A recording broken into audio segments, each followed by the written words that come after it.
మీరు తీసుకునే అదే మందులు, అదే నాణ్యమైన మందులు, కానీ సగం ధరకే. అవును, మెడ్ ప్లస్ బ్రాండ్స్ పై 50-80% తగ్గింపు. మేడం, ఈ మధ్య అంటే పెరుగుతున్న ఆధునిక జీవన శైలితోనే మానసిక ఒత్తిడి, అదే రకంగా యాంగ్జైటీ పెరుగుతుంది. ఇది మన నర్వ్స్ మీద ఎటువంటి ప్రభావం చూపే అవకాశం ఉంది?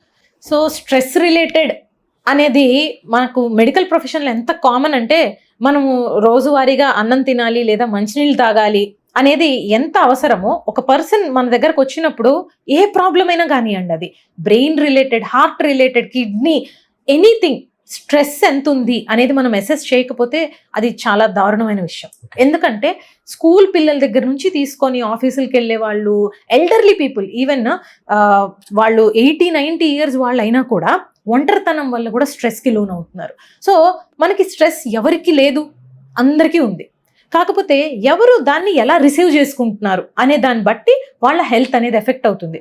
ఇమోషనల్ స్ట్రెస్ ఫిజికల్ బాడీకి కనెక్షన్ ఏంటి అని చాలా మంది నమ్మరు. ఏమంటే ఇది మీకు స్ట్రెస్ వల్ల వస్తుంది అంటే వాళ్ళు నమ్మరు. ఎలా నమ్మకుండా ఉంటారండి? మనం ఇప్పుడు ఎవరన్నా ఒక టైగర్నో లేకపోతే ఒక స్నేక్నో చూసామనుకోండి, మనకి హార్ట్ రేట్ పెరిగి దడదడలాడడం అనేది మనం ఫిజికల్గా ఎక్స్పీరియన్స్ చేస్తాం. చెమటలు కారిపోతాయి, ఎగ్జామ్ ముందర అందరికీ చేతులు తడిసిపోతూ ఉంటాయి. అవన్నీ ఫిజికల్ సిమ్టమ్స్ కావా? అదంతా ఎందుకు వస్తున్నాయి? ఒక యాంగ్జైటీ, ఒక భయము, స్ట్రెస్ వల్లనే కదా. స్ట్రెస్ ఎఫెక్ట్ అనేది ఇమోషనల్ గా ఉన్నప్పుడు అది ఫిజికల్ గా కూడా ఒక ఫామ్ తీసుకుంటుంది.